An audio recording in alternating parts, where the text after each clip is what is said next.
Hello दोस्तों, स्वागत है आप लोग का। दोस्तों, आप लोग को मकर संक्रांति की बहुत बहुत बधाइयाँ हो। ठीक है, तो इसी के साथ चलिए आज का सेशन स्टार्ट करते हैं। तो आज डेट है 14 जनवरी 2019। देखो पीडीएफ यहाँ पे आपको मिल जाएगा, तो प्लीज़ पीडीएफ यहाँ से आप डाउनलोड कर लीजिएगा। तो चलिए देखते हैं आज करंट अफेयर न्यूज़ में कौन कौन सा न्यूज़ इंपॉर्टेंट है हमारे एग्जाम पॉइंट ऑफ व्यू से। तो देखो सबसे पहले हम क्या देखने वाले हैं। सबसे पहले हम मैप देखेंगे। मैप के बाद दोस्तों हम रिवीजन करेंगे। रिवीजन के बाद पीआईबी न्यूज़, फिर द हिंदू, दैनिक जागरण और स्टेट्स की न्यूज़। ठीक है, 2 स्टेट्स के कुछ फैक्ट्स हैं वो हम देखेंगे। तो सबसे पहले मैप देख लेते हैं। देखो मैप मैं बार बार क्यों दिखा रहा हूँ, उसका रीज़न है कि देखो इस बार ना ये सारे इलाके जितने मैं आपको दिखा रहा हूँ ना मैप में, वो सारे के सारे क्या है कि इस बार मतलब टाइमलाइन में रहे हैं। टाइमलाइन में सेंस न्यूज़ में कहीं ना कहीं किसी न किसी वजह से रहे हैं। खासतौर पर टर्की रहा है। ठीक है, टर्की के आसपास का जितना एरिया है वो सारा का सारा आपके लिए इंपॉर्टेंट हो जाता है। अफगानिस्तान रहा है, सीरिया रहा है, ये ठीक है, ये आपके लिए बहुत ज़्यादा इंपॉर्टेंट हो जाता है। उसके बाद बात करते हैं यूएसए और मैक्सिको का बॉर्डर रहा है। ये सारे जो मतलब आप पिछले 6-7 महीने से देखोगे, ये सारे के सारे क्या है, बहुत ही ज़्यादा कंट्रोवर्शियल रहे हैं और बहुत सारे न्यूज़ में रहे हैं। तो चलिए इसके साथ सेशन को स्टार्ट करते हैं। तो ठीक है, तो देखो ब्लैक सी से कौन कौन सा देश लगता है एक बार देख लेते हैं। इधर देखिए टर्की लगता है। टर्की के बाद इधर Georgia, Russia, Ukraine, Romania, Bulgaria and इधर, ठीक है, बस इतना ही है। बाकी ग्रीस से लगता है टर्की का बॉर्डर, तो वो हम अगली नेक्स्ट स्लाइड में देख लेंगे। तो देखो 6 देशों से लगता है ब्लैक सी का बॉर्डर। तो आप ये याद रखिएगा, आपके एग्जाम पॉइंट ऑफ व्यू से बहुत ही ज़्यादा इंपॉर्टेंट है। ठीक है, तो आगे बढ़ते हैं। अब देखो बात कर रहे हैं टर्की की। यहाँ पे मैं टर्की के देखो कैपिटल जो है अंकारा है, तो आपको ये भी याद रखना है। इसका बॉर्डर लगता है सीरिया से, इराक से, ईरान से, अजरबैजान, आर्मेनिया, जॉर्जिया, बुल्गारिया और ग्रीस। आप टोटल काउंट करोगे तो देखो देखो टोटल 8 देश है। आज जब आप मैप में आप खुद से करोगे तो आपको टोटल 7 ही दिखेगा। कौन सा नहीं दिखेगा मैं आपको ये भी बता दे रहा हूँ। आपको अजरबैजान नहीं दिखेगा। क्यों? क्योंकि देखो अजरबैजान आप देखते होंगे तो आपको अजरबैजान ये दिखता होगा, ये पूरा बस जो आपका क्या इधर बाकू से लगता है, कैस्पियन सागर से लगता है। ठीक है, अजरबैजान की कैपिटल जो है बाकू है, आप ये भी याद रखिएगा। तो कोई एक छोटा सा ये जो पार्ट है ना, ये वाला पार्ट भी क्या है, अजरबैजान का है, जिसका बॉर्डर थोड़ा सा टच होता है टर्की से। तो इसलिए इसके पूछे जाने के चांसेस बहुत ज़्यादा हो जाता है। देखो यूपीएससी ऐसे क्वेश्चन पूछता है जो, देखो आप उनको क्या करना है, प्रीलिम्स का एग्जाम इसलिए होता है क्योंकि आपको सिंसियर और नॉन सिंसियर लोगों को बाहर करना है। सिंसियर स्टूडेंट्स क्या करेगा, सिंसियर स्टूडेंट बहुत ही इसको बारीकी से देखेगा। नॉन सिंसियर क्या देखेगा, 7 स्टेट है बस काउंट किया निकल गया। तो देखो उनको क्या करना है, नॉन सिंसियर जो मतलब सीरियस नहीं है एग्जाम को लेकर, उनको बाहर करना है। प्रीलिम्स का पर्पज़ इतना ही होता है। ठीक है, तो आपको ये चीज़ याद रखना है, आपको सीरियसली क्या करना है, सारी चीज़ों को पढ़ाई करनी है जिससे कि आप आराम से एग्जाम क्लियर कर सको। उसके बाद बात करें, देखो मैंने बताया था सुलू सी की। सुलू सी आपका फिलीपींस और मलेशिया के बीच में है। उसके बाद सेलेबस सी बताया था, फिलीपींस और आपका इंडोनेशिया के बीच में। ये पूरा देखो इंडोनेशिया है, ये पूरा येलो कलर जितना देख रहे हो आप, ये पूरा क्या इंडोनेशिया है। ठीक है, तो आप एग्जाम पॉइंट ऑफ व्यू से बहुत ज़्यादा इंपॉर्टेंट हो जाता है। तो इसके बाद याद रखिएगा, देखो स्टेट ऑफ मलक्का यहाँ पे है, सुंडा स्टेट यहाँ पे है, जावा सी यहाँ पे है। ठीक है, ये इंडियन ओशियन है, तो मैंने ये सारे बता रखा है। ठीक है, ये सुमात्रा आइलैंड है। मैंने बताया था आइलैंड किसका है, ये इंडोनेशिया का, क्योंकि पूरा इंडोनेशिया का एक पार्ट है सुमात्रा आइलैंड। अब मैंने देखो आइसलैंड लिखते हैं, मैंने एक चीज़ आपको बताई थी, देखो आइसलैंड लिखते हैं, इसमें एस साइलेंट होता है इसलिए हम आइलैंड बोलते हैं इसको। तो आप थोड़ा सा ये भी चीज़ प्रोनाउंसिएशन में अपने याद रखिएगा। ठीक है, अब देखो स्टेट ऑफ मलक्का की देखते हैं। तो स्टेट ऑफ मलक्का मैंने दोस्तों आपको बता रखा था। देखिए स्टेट ऑफ मलक्का आपको कहाँ पे है, मलेशिया के और इंडोनेशिया के बीच में है। इंडोनेशिया का कौन सा द्वीप है, ये सुमात्रा द्वीप है। तो आप याद रखिए स्टेट ऑफ मलक्का यहाँ पे है। तो सुंडा स्टेट की बात करें तो यहाँ सुनामी आया था।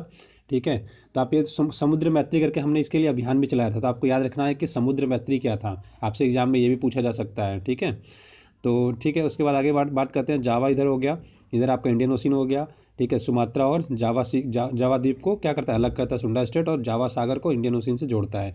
और कुछ बंदरगाह की बात करते हैं, देखो कांडला, ग्वादर, चाबहार और बंदर अब्बास। बंदर अब्बास और चाबहार दोनों ईरान में है, ये पाकिस्तान में है। आपका ग्वादर और कांडला इंडिया में है, गुजरात में। बात करते हैं कैस्पियन सागर की।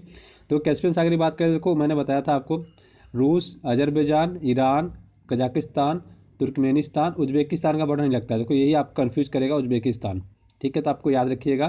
ठीक है, तो आप इसके लिए कोई भी आप अपना देखो खुद का ट्रिक बना के आराम से इसको याद कर सकते हो। ठीक है, आपको जो भी सही ट्रिक लगे आप अपने हिसाब से इसको बना लीजिएगा। तो आपको ये याद रखना है एज ए मैप में। बाकी देखो अफगानिस्तान तो इतना हाईलाइटेड है इस बार, इतना हाईलाइटेड है कि मतलब आप कह नहीं सकते, मतलब 1-2 दिन छोड़ के लगभग डेली न्यूज़पेपर में रहा है आजकल। तो देखो मैंने बताया था टूट से आप इसको याद रखिएगा। तुर्कमेनिस्तान, अच्छा एक देखो प्रोजेक्ट चलता है तापी। देखो तापी प्रोजेक्ट में आप देखो तुर्कमेनिस्तान यहाँ पे है, तो आपसे पूछा जाए तापी परियोजना किन किन देशों की, तो आप देखो ताजिकिस्तान और तुर्कमेनिस्तान में कन्फ्यूजन होगा आपको। तो आप टूट से याद रखिएगा, तो टूट मैंने इसीलिए बोला था, टूट करेंगे तो TU से आपका तुर्कमेनिस्तान से स्टार्ट होगा, और फिर उज्बेकिस्तान और फिर आपका तजाकिस्तान। तो आपको याद रहेगा कि तापी प्रोजेक्ट जो है तुर्कमेनिस्तान, अफगानिस्तान और पाकिस्तान और इंडिया से होते हुए जा रहा है। तो आपको एग्जाम पॉइंट ऑफ व्यू से ये भी इंपॉर्टेंट है, तो इसको भी आप याद रखिएगा, ठीक है। उसके बाद बात करते हैं, देखो किसके किससे बॉर्डर लगती है, तो ईरान से लगता है, पाकिस्तान से लगता है, इंडिया से लगता है, जो POK है जो पाकिस्तान ऑक्युपाइड कश्मीर उससे लगता है, लेकिन हम मानते हैं कि इंडिया से बॉर्डर लगता है अफगानिस्तान का, चाइना, तजाकिस्तान, उज्बेकिस्तान और आपका तुर्कमेनिस्तान। तो ये टोटल 7 देश है जिनसे इनका क्या करता है, बॉर्डर लगता है अफगानिस्तान का। इंपॉर्टेंट सिटी की बात करें, मज़ार शरीफ, हेरात, ठीक है, कांधार, ये सारे आपको, काबुल, ये सारे क्या है आपको याद रखने हैं, जो कि आपके एग्जाम पॉइंट ऑफ व्यू से इंपॉर्टेंट सिटीज़ हैं। चलिए आगे बढ़ते हैं, डेनमार्क की बात करते हैं। देखो डेनमार्क यहाँ पे है, आपको देखोगे तो ये आपका डेनमार्क है, ठीक है, और इसका एक टेरिटरी है जिसको हम ग्रीनलैंड बोलते हैं, जो पूरा बर्फ़ से ढका रहता है, और ये यूरोप का देश है, आप ये भी याद रखिएगा, ठीक है। अब देखो डेनमार्क का थोड़ा जूम व्यू देखते हैं, तो देखो यहाँ पे बाल्टिक सागर से इसका बॉर्डर लगता है, आपको याद रखना है। उसके बाद इधर देखो स्वीडन से लगता है, इधर जर्मनी से लगता है इसका बॉर्डर, तो आपको याद रखना है, ठीक है। तो चलिए आगे बढ़ते हैं। अब स्वाजीलैंड की बात करें, देखो स्वाजीलैंड आप यहाँ पे कहाँ पे, अफ्रीका में है। अफ्रीका में कहाँ पे है, आप देखोगे तो साउथ अफ्रीका और मोजाम्बिक के बॉर्डर शेयर करता है, और इसको मबाबाने इसकी क्या है, कैपिटल है। तो आपको ये याद रखना, आपके एग्जाम पॉइंट ऑफ व्यू से इंपॉर्टेंट हो जाता है। अब देखो ये एक्सरसाइज है, आप एक बार प्लीज़ देख लीजिएगा। बिम्बेक्स भारत और वियतनाम के बीच, वज्र प्रहार भारत और अमेरिका के बीच, शक्ति भारत और फ्रांस के बीच, लेमाइट भारत और सेशल्स के बीच में, खंजर भारत और किर्गिस्तान के बीच में, हरिमाऊ शक्ति भारत और मलेशिया के बीच में, विजय प्रहार सिर्फ भारत में हुआ। भारत ने इसलिए किया था क्योंकि इसमें क्या केमिकल वीकन वगैरह से या फिर परमाणु बम से हमारे ऊपर प्रहार हो, तो हम कैसे टैकल करेंगे। सूर्य किरण भारत और नेपाल के बीच, ये इंपॉर्टेंट है, आपको याद रखिएगा। मैत्री भारत और थाईलैंड के बीच में है। SCO पीस मिशन आप याद रखिएगा, SCO के जितने मेंबर है 8, ठीक है, इनके बीच होता है, तो आपको ये चीज़ याद रखनी है, ठीक है। 26 अप्रैल 1996 में इसका क्या स्थापना भी हुई थी। उसके बाद मिलेक्स जिसको बोलते हैं हम, ये बिम्स्टेक मेंबर के द्वारा किया गया था। एक फेल्योरी कह सकते हैं, बहुत ही कंट्रोवर्शियल रहा था, जिसमें नेपाल और थाईलैंड ने पार्टिसिपेट नहीं किया था। नोमाडिक एलिफेंट इंडिया और मंगोलिया के बीच में हुआ था, तो आप ये भी याद रखिएगा, ठीक है। काजित और इंडिया और कजाकिस्तान के बीच में हुआ था। युद्ध अभ्यास भारत और USA के बीच में। धर्मगाजियन भारत और जापान के बीच में, और इंद्र भारत और रूस के बीच में। देखो मैंने बताया था, जहाँ इंद्र का नाम आएगा वहाँ रसिया आएगा, धर्म की जहाँ बात आएगी वहाँ पे जापान आएगा। जहाँ देखो युद्ध अभ्यास में, ये आपको याद ही रखना है, इंडिया और US के बीच में होता है, ठीक है। कुछ के आप देखो आराम से ट्रिक बना सकते हो, बाकी आपको एक बार देखते रहना है, ठीक है ना। आगे बात करें, देखो सबरीमाला मंदिर की हम बात कर चुके हैं, कहाँ पे, केरल में। अब अयप्पा भगवान का मंदिर है, त्रावणकोर देवस्थानम बोर्ड देखता है। पेरियार टाइगर रिजर्व कहाँ पे, केरल में। राफेल हम 36 ले रहे हैं फ्रांस से, S-400 रशिया से ले रहे हैं। ड्रोन के 5 वेरिएंट हैं, nano, micro, small, medium, large. 21 जून को इंटरनेशनल योगा डे मनाते हैं। बिस्मिल के ब्राह्मण मैरी कॉम, ये आपके लिए प्रीलिम्स पॉइंट ऑफ व्यू से बहुत ज़्यादा इंपॉर्टेंट है। शाहपुर कंडी डैम कहाँ पे, रावी नदी पे, पंजाब में। ये आपके लिए मोस्ट इंपॉर्टेंट है, आपको याद रखना है। आयुष्मान भारत की बात करें, देखो प्रधानमंत्री Jan Arogya Yojana, Modi care national health protection scheme, Ayushman Bharat, ठीक है, प्रधानमंत्री जन आरोग्य योजना। इसकी शुरुआत जो की गई थी, इन सारे नामों से जानते हैं इसको। तो इसकी शुरुआत 23 सितंबर 2018 से की गई थी, रांची झारखंड से। आपको ये भी याद रखना है। इसमें 10 करोड़ परिवारों को लाभ मिलेगा। 10 करोड़ परिवार का मतलब 50 करोड़ लोगों को लाभ मिलेगा। दुनिया की सबसे बड़ी हेल्थ स्कीम है। इसमें प्राइवेट और सरकारी दोनों हॉस्पिटल में आप इलाज करा सकते हो अपना, और इसमें 5 लाख तक का आपका बीमा कवरेज मिलेगा। अब इंपॉर्टेंट राष्ट्रीय उद्यानों की बात कर लेते हैं, जो पिछले 3 महीने से क्या है, 3 से 4 महीने में हाईलाइटेड रहे हैं। कान्हा राष्ट्रीय उद्यान, बांधवगढ़, पेंच राष्ट्रीय उद्यान, कूनो पालमपुर कहाँ पे, MP में है। उत्तराखंड की बात करें तो कार्बेट, राजाजी और जिम कार्बेट, ये कहाँ पे, उत्तराखंड में। उत्तर प्रदेश में दुधवा नेशनल पार्क, पश्चिम बंगाल में जलदापाड़ा, गिर वन्यजीव वन गुजरात में, बिहार संजय गांधी जैविक उद्यान कहाँ पे, पटना में। आर्टिकल 123 राष्ट्रपति को अध्यादेश जारी करने की शक्ति देता है। देखो मैं ये थोड़ा तेज़ कर रहा हूँ इसलिए क्योंकि देखो हम रिवाइज कर रहे हैं, ऐसा नहीं कि हम नए सिरे से कर रहे हैं। अगर नए सिरे से पढ़ते हैं तो उसको हम आराम से पढ़ते हैं। प्रधानमंत्री ग्रामीण आवास योजना की बात करें, देखो 2015 में इसको 2 भागों में बांट दिया गया था, अर्बन और रूरल में, ठीक है। इसका पहले नाम इंदिरा आवास योजना था। इसका जो पर्पज़ है, हाउसिंग फॉर ऑल, 2022 तक सभी को घर प्रोवाइड कराना है। अग्नि 4, अग्नि 5 आपको याद रखना है। इसकी रेंज 3000 से 4000, 5000 से 8000 तक है। अग्नि 5 इंटरकॉन्टिनेंटल बैलिस्टिक मिसाइल है, अंतर महाद्वीपीय बैलिस्टिक प्रक्षेपास्त्र है। और अग्नि की बात करें तो अग्नि 4 की बात करें तो मध्यवर्ती दूरी का बैलिस्टिक प्रक्षेपास्त्र। बैलिस्टिक का मतलब बताया था आपको। बैलिस्टिक का मतलब होता है सरफेस से सरफेस मार करता है, ठीक है। मतलब एक जगह, एक ज़मीन से उड़ेगा, दूसरी ज़मीन पे जाके मार करेगा। लेकिन एक क्रूज मिसाइल होता है। क्रूज मिसाइल क्या करता है, आपको जहाँ भी टारगेट करना है करिए, लेकिन जैसे मर्जी उसको उड़ा सकते हैं हम, घुमा के कैसे भी ले जाके उसको मार कर सकते हैं, ठीक है।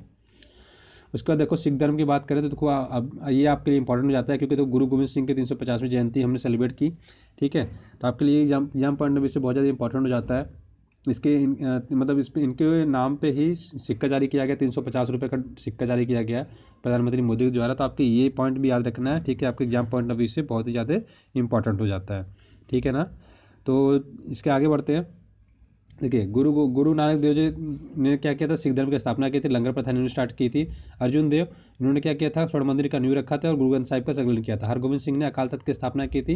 गुरु तेज बहादुर सिंह ने उनको क्या किया था, औरंगजेब ने सर कटवा दिया था। और इनके पुत्र थे गुरु गोविंद सिंह, जिन्होंने 9 वर्ष की आयु में क्या था, सिख धर्म को अपनाया था, मतलब इनके गुरु 10वें गुरु के रूप में इन्होंने इसको धारण किया था। और इन्होंने खालसा पंथ की स्थापना की थी और अंतिम गुरु भी थे और 10वें गुरु थे, आपको याद रखना है। क्योंकि ये सारे मैं इसलिए छोड़ देता हूँ कि इतने इंपॉर्टेंट नहीं, इससे क्वेश्चन नहीं बनते।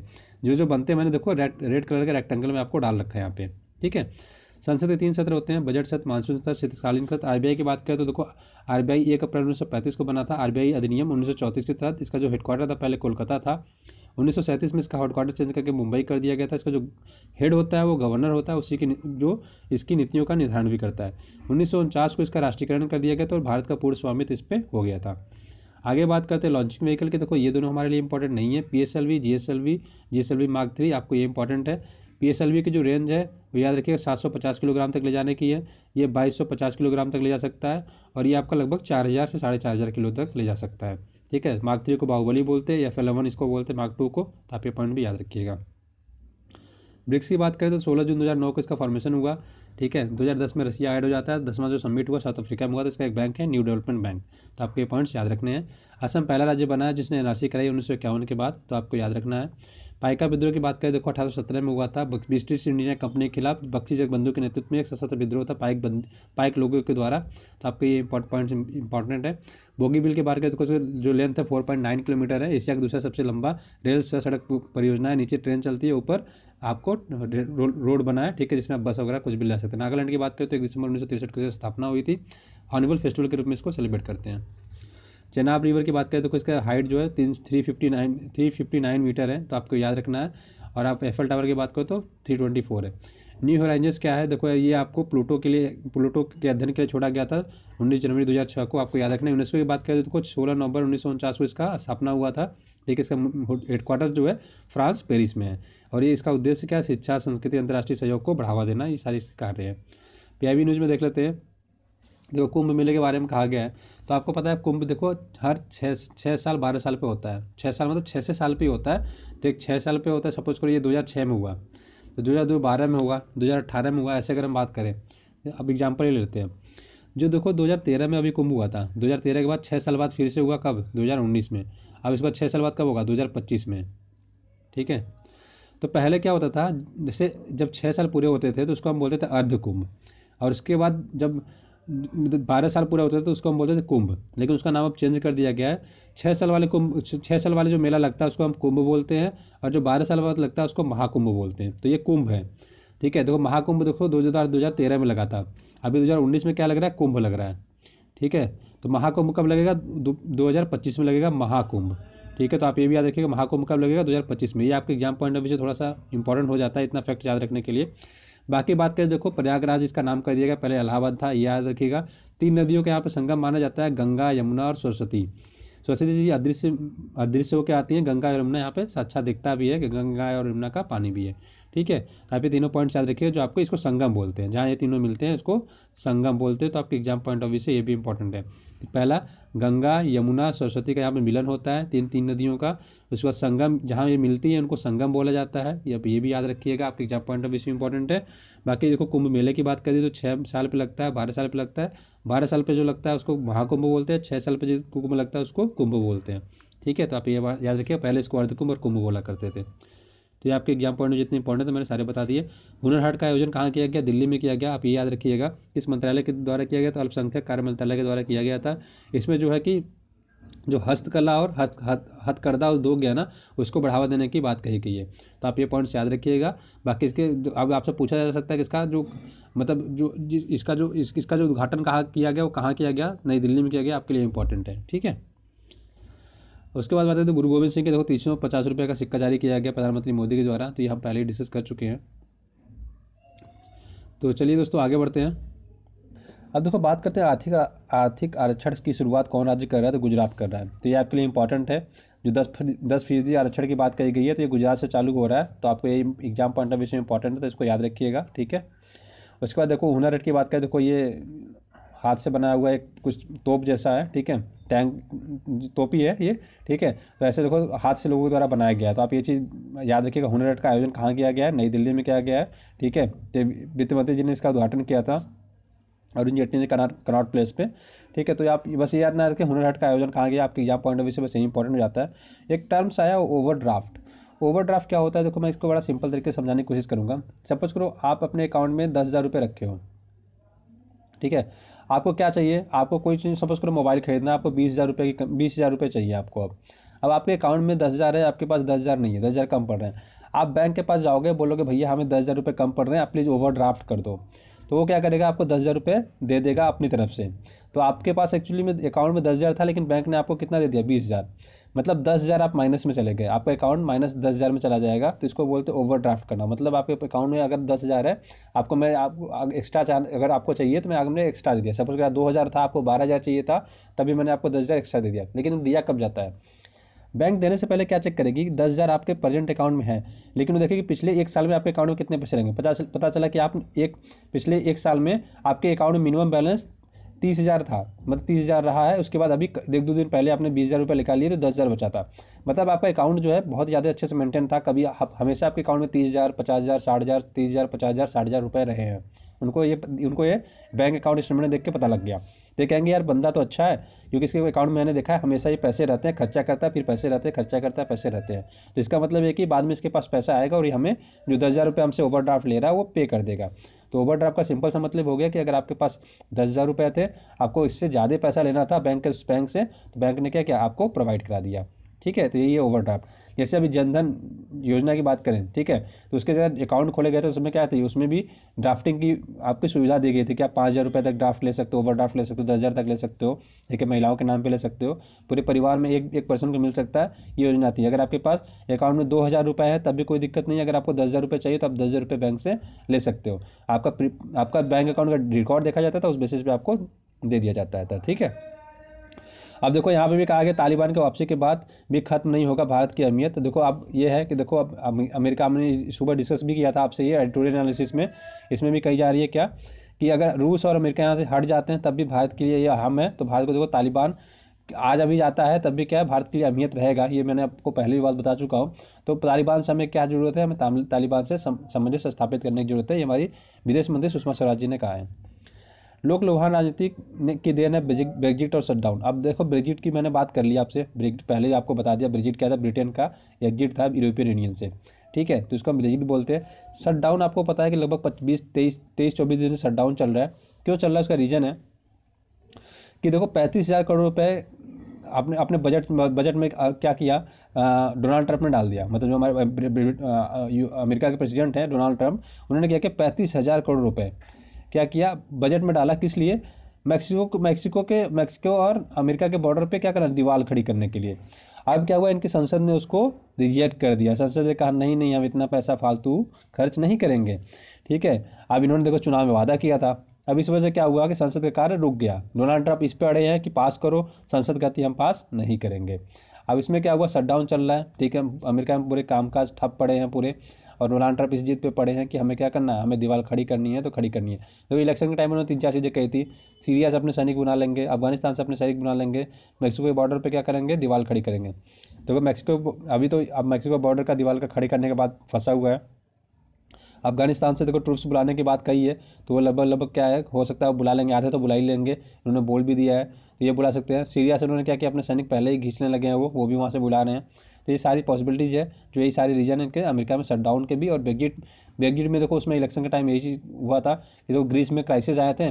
ग्रीस की क्राइसिस की वजह से क्या हुआ कि यूरोप में क्या हुआ, ब्रिटेन में क्या हुआ, ब्रिटेन में जनमत संग्रह कराया गया, क्योंकि हमारे देश क्या ब्रेग्जिट से बाहर आना चाहिए। तो 48% लोगों ने कहा था नहीं, 52% लोगों ने कह दिया था हाँ। अब देखो 2% लोग ज़्यादा ही थे, तो इस बेसिस पे क्या हुआ, ब्रिटेन ने एग्जिट करने का प्रोसेस चालू कर दिया।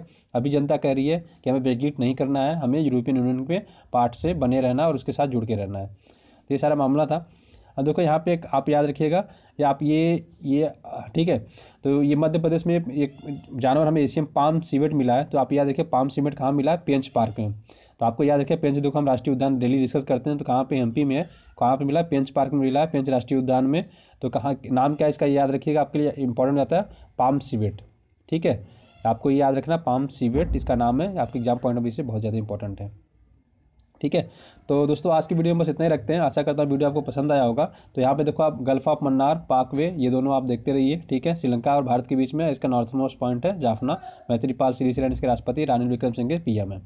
ठीक है दोस्तों, आज की वीडियो में बस इतना ही रखते हैं। कोशिश करते हैं आपको वीडियो को अच्छा लगा होगा। अगर अच्छा लगे तो अपने दोस्तों को लाइक शेयर सब्सक्राइब जरूर करिएगा। वीडियो देखने के लिए बहुत बहुत धन्यवाद दोस्तों, आपका दिन शुभ हो। Thank you so much, have a great day. Thank you.